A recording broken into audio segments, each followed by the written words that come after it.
Chapter 21. The Marines March On.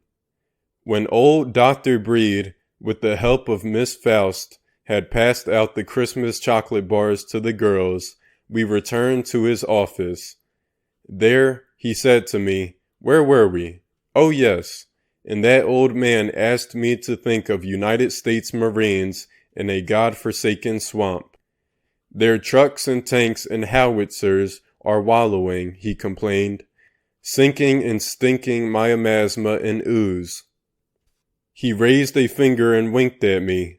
Best suppose, young man, that one Marine had with him a tiny capsule containing a seed of ice-9, a new way for the atoms of water to stack and lock, to freeze. If that Marine threw that seed into the nearest puddle, the puddle would freeze, I guessed, and all the muck around the puddle, it would freeze, and all the puddles in the frozen muck, they would freeze, and the pools and the streams in the frozen muck, they would freeze. You bet they would, he cried, and the United States Marines would rise from the swamp and march on. Chapter 22. Member of the Yellow Press. There is such stuff? I asked. No, said Dr. Breed, losing patience with me again. I only told you all this in order to give you some insight into the extraordinary novelty of the ways in which Felix was likely to approach an old problem. What I've just told you is what he told the Marine general who was hounding him about mud. Felix ate alone here in the cafeteria every day. It was a rule that no one was to sit with him to interrupt his chain of thought. But the Marine general barged in, pulled up a chair, and started talking about mud. What I've told you was Felix's offhand reply. There really isn't such a thing? I just told you there wasn't, cried Dr. Breed hotly. Felix died shortly after that. And if you'd been listening to what I've been trying to tell you about pure research men, you wouldn't ask such a question. Pure research men work on what fascinates them, not on what fascinates other people. I keep thinking about that swamp. You can stop thinking about it. I've made the only point I wanted to make with the swamp. If the streams flowing through the swamp froze as ice-9, what about the rivers and lakes the streams fed? They'd freeze, but there is no such thing as ice-9. And the oceans the frozen rivers fed? They'd freeze, of course, he snapped. I suppose you're going to rush to market with a sensational story about ice-9 now. I tell you again, it does not exist. And the springs feeding the frozen lakes and streams, and all the water underground feeding the springs? They'd freeze, damn it, he cried. But if I had known that you were a member of the Yellow Press, he said grandly, rising to his feet, I wouldn't have wasted a minute with you. And the rain? When it fell, it would freeze into hard little hobnails of ice-9, and that would be the end of the world, and the end of the interview too. Goodbye. Chapter 23. The Last Batch of Brownies. Dr. Breed was mistaken about at least one thing. There was such a thing as ice-9, and ice-9 was on Earth. Ice-9 was the last gift Felix Honecker created for mankind before going to his just reward. He did it without anyone's realizing what he was doing. He did it without leaving records of what he'd done. True, elaborate apparatus was necessary in the act of creation, but it already existed in the research laboratory. Dr. Honecker had only to go calling on laboratory neighbors, borrowing this and that, making a winsome neighborhood nuisance of himself, until, so to speak, he had baked his last batch of brownies. He had made a chip of ice-9. It was blue-white. It had a melting point of 114.4 degrees Fahrenheit. Felix Honecker had put the chip in a little bottle, and he put the bottle in his pocket, and he had gone to his cottage on Cape Cod with his 3 children, there intending to celebrate Christmas. Angela had been 34, Frank had been 24, little Newt had been 18. The old man had died on Christmas Eve, having told only his children about Ice 9. His children had divided the Ice 9 among themselves. Chapter 24. What a Wampeter is. Which brings me to the Bokanonist concept of a Wampeter. A Wampeter is the pivot of a Charis. No Charis is without a Wampeter, Bokanon tells us, just as no wheel is without a hub. Anything can be a Wampeter, a tree, a rock, an animal, an idea, a book, a melody, the Holy Grail. Whatever it is, the members of its Charis revolve around it in the majestic chaos of a spiral nebula. The orbits of the members of a Charis about their common Wampeter are spiritual orbits, naturally. It is souls and not bodies that revolve. As Bokanon invites us to sing, around and around and around we spin, with feet of lead and wings of tin. And Wampeters come and Wampeters go, Bokanon tells us. At any given time, a Charis actually has two Wampeters, one waxing in importance, one waning. And I am almost certain that while I was talking to Dr. Breed in Ilium, the Wampeter of my Charis that was just coming into bloom was that crystalline form of water, that blue-white gem, that seed of doom called Ice 9. While I was talking to Dr. Breed in Ilium, Angela, Franklin, and Newton Honecker had in their possession seeds of Ice 9, seeds grown from their father's seed, chips, in a manner of speaking, off the old block. What was to become of those 3 chips was, I am convinced, a principal concern of my Charis. Chapter 25. The main thing about Dr. Honecker. So much for now for the Wampeter of my Charis. After my unpleasant interview with Dr. Breed in the research laboratory of the General Forge and Foundry Company, I was put into the hands of Miss Faust. Her orders were to show me the door. I prevailed upon her, however, to show me the laboratory of the late Dr. Honecker first. En route, I asked her how well she had known Dr. Honecker.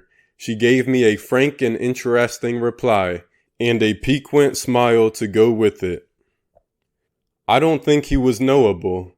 I mean, when most people talk about knowing somebody a lot or a little, they're talking about secrets they've been told or haven't been told. They're talking about intimate things, family things, love things. That nice old lady said to me. Dr. Honecker had all those things in his life, the way every living person has to, but they weren't the main things with him. What were the main things? I asked her.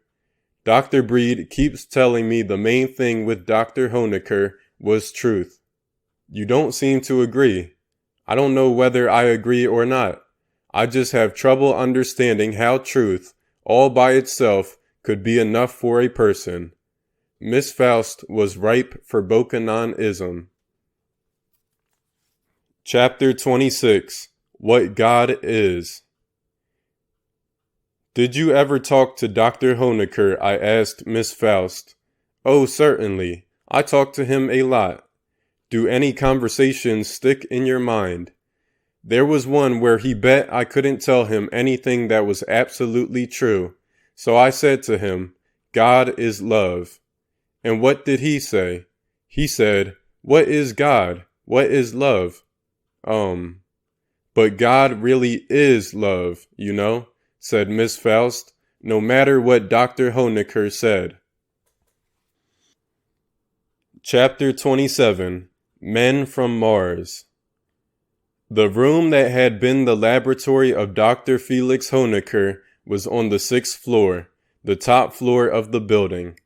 A purple cord had been stretched across the doorway, and a brass plate on the wall explained why the room was sacred.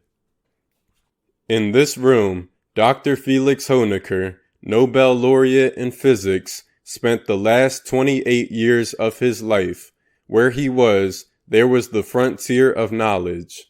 The importance of this one man in the history of mankind is incalculable. Miss Faust offered to unshackle the purple cord for me so that I might go inside and traffic more intimately with whatever ghosts there were. I accepted. It's just as he left it, she said, except that there were rubber bands all over one counter. Rubber bands? Don't ask me what for. Don't ask me what any of all this is for. The old man had left the laboratory a mess. What engaged my attention at once was the quantity of cheap toys lying around. There was a paper kite with a broken spine. There was a toy gyroscope, wound with string, ready to whir and balance itself. There was a top. There was a bubble pipe. There was a fish bowl with a castle and 2 turtles in it. He loved 10-cent stores, said Miss Faust. I can see he did. Some of his most famous experiments were performed with equipment that cost less than $1. A penny saved is a penny earned. There were numerous pieces of conventional laboratory equipment, too, of course, but they seemed drab accessories to the cheap, gay toys. Dr. Honecker's desk was piled with correspondence. I don't think he ever answered a letter, mused Miss Faust. People had to get him on the telephone or come to see him if they wanted an answer. There was a framed photograph on his desk. Its back was toward me, and I ventured a guess as to whose picture it was. His wife? No. One of his children? No. Himself? No. So I took a look. I found that the picture was of an humble little war memorial in front of a small-town courthouse. Part of the memorial was a sign that gave the names of those villagers who had died in various wars, and I thought that the sign must be the reason for the photograph. I could read the names, and I half expected to find the name Honecker among them. It wasn't there. That was one of his hobbies, said Miss Faust. What was? Photographing how cannonballs are stacked on different courthouse lawns. Apparently how they got them stacked in that picture is very unusual. I see. He was an unusual man. I agree. Maybe in 1,000,000 years everybody will be as smart as he was and see things the way he did, but compared with the average person of today, he was as different as a man from Mars. Maybe he really was a Martian, I suggested. That would certainly go a long way towards explaining his 3 strange kids. Chapter 28. Mayonnaise. While Miss Faust and I waited for an elevator to take us to the first floor, Miss Faust said she hoped the elevator that came would not be number 5. Before I could ask her why this was a reasonable wish, number 5 arrived. Its operator was a small and ancient Negro whose name was Lyman Enders Knowles. Knowles was insane, I'm almost sure, offensively so, in that he grabbed his own behind and cried, "Yes, yes," whenever he felt that he made a point. "Hello, fellow anthropoids and lily pads and paddle wheels," he said to Miss Faust and me. "Yes, yes." "First floor, please," said Miss Faust coldly. All Knowles had to do to close the door and get us to the first floor was to press a button, but he wasn't going to do that yet. He wasn't going to do it, maybe, for years. "Man told me," he said, "that these here elevators was Mayan architecture. I never knew that till today, and I says to him, 'What's that make me, mayonnaise?' 'Yes, yes.' And while he was thinking that over, I hit him with a question that straightened him up and made him think twice as hard. 'Yes, yes.' 'Could we please go down, Mr. Knowles?' begged Miss Faust. I said to him," said Knowles, This here's a research laboratory. Research means look again, don't it? Means they're looking for something they found once and it got away somehow, and now they got to research for it. How come they got to build a building like this, with mayonnaise elevators and all, and fill it with all these crazy people? What is it they're trying to find again? Who lost what? Yes, yes. That's very interesting, sighed Miss Faust. Now, could we go down? Only way we can go is down, barked Knowles. This here's the top. You asked me to go up and wouldn't be a thing I could do for you. Yes, yes. So let's go down, said Miss Faust. Very soon now. This gentleman here been paying his respects to Dr. Honecker? Yes, I said. Did you know him? Intimately, he said. You know what I said when he died? No. I said, Dr. Honecker, he ain't dead. Oh. Just entered a new dimension. Yes, yes. He punched a button, and down we went. Did you know the Honecker children? I asked him. Babies full of rabies, he said. Yes, yes. Chapter 29. Gone but not forgotten. There was one more thing I wanted to do in Ilium. I wanted to get a photograph of the old man's tomb. So I went back to my room, found Sandra gone, picked up my camera, hired a cab. Sleet was still coming down, acid and gray. I thought the old man's tombstone in all that sleet might photograph pretty well, might even make a good picture for the jacket of The Day the World Ended. The custodian at the cemetery gate told me how to find the Honecker burial plot. Can't miss it, he said. It's got the biggest marker in the place. He did not lie. The marker was an alabaster phallus 20 feet high and 3 feet thick. It was plastered with sleet. By God, I exclaimed, getting out of the cab with my camera.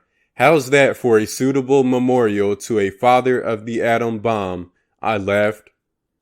I asked the driver if he'd mind standing by the monument in order to give some idea of scale, and then I asked him to wipe away some of the sleet so the name of the deceased would show.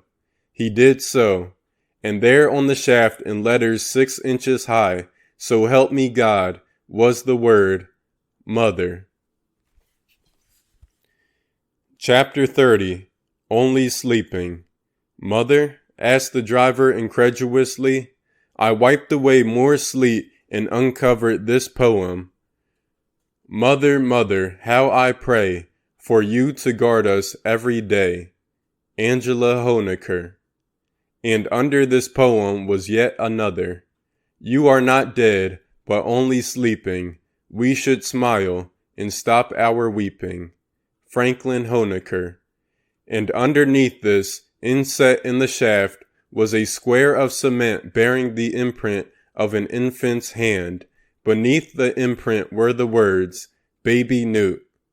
If that's Mother, said the driver, what in the hell could they have raised over Father?